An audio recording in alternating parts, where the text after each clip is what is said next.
live yesterday. Um, so I'm making up for it. And I am the owner and operator of SheThatExists. And how long have I been doing this successfully with SheThatExists, Her Story channel? I think 9 years now, celebrating 9 years success. Just sharing as a speaker and author and artist and creative director and owner of SheThatExists for SheThatExists, Her Story channel. And I've been thinking a lot about what I've had to endure for my faith and for my beliefs and my knowing in God and my love for God and what I've had to endure because the word says that they that endure to the end shall be saved. And I've been thinking about I've had to endure mentally, emotionally, spiritually, even misuse of me as a human being and my own family. So I'm going to talk about just some basic things how we should treat people. I'm currently earning my master's, and the master's is in the psychology of consciousness. So, and I'm taking that deep into my faith and how I gave my life to God whenever I was 15 years old. And then I also received my mastery in consciousness around 2014, 2015. And because I have experienced things that I would say are obviously not nice, not normal, not human, and have experienced inhumane treatment by people who were supposed to love me and protect me and lift me up and guide, support me. Through it all, I've learned that there is a lot of misogyny in the world, and I experienced that in my own family tree. And then I married someone who did not support my continued education and did not support life path for God and did not support me as a mom who God and in the marriage that I had wanted to live for God. And my journey has led me to learn more about Pope Francis. And Pope Francis is awesome. I'm just kidding.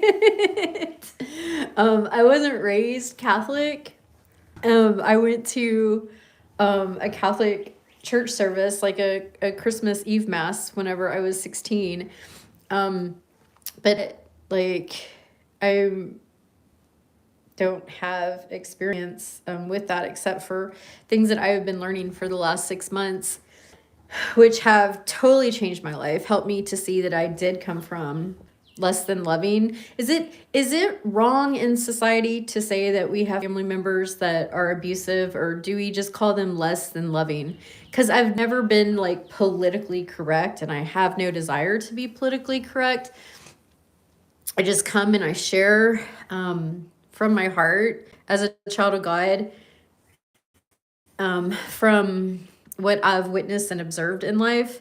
So, but I think we should be able to say this person hurt me, or this person caused harm to me, or this person caused damage to my life, my career, my education, to my relationship with my children.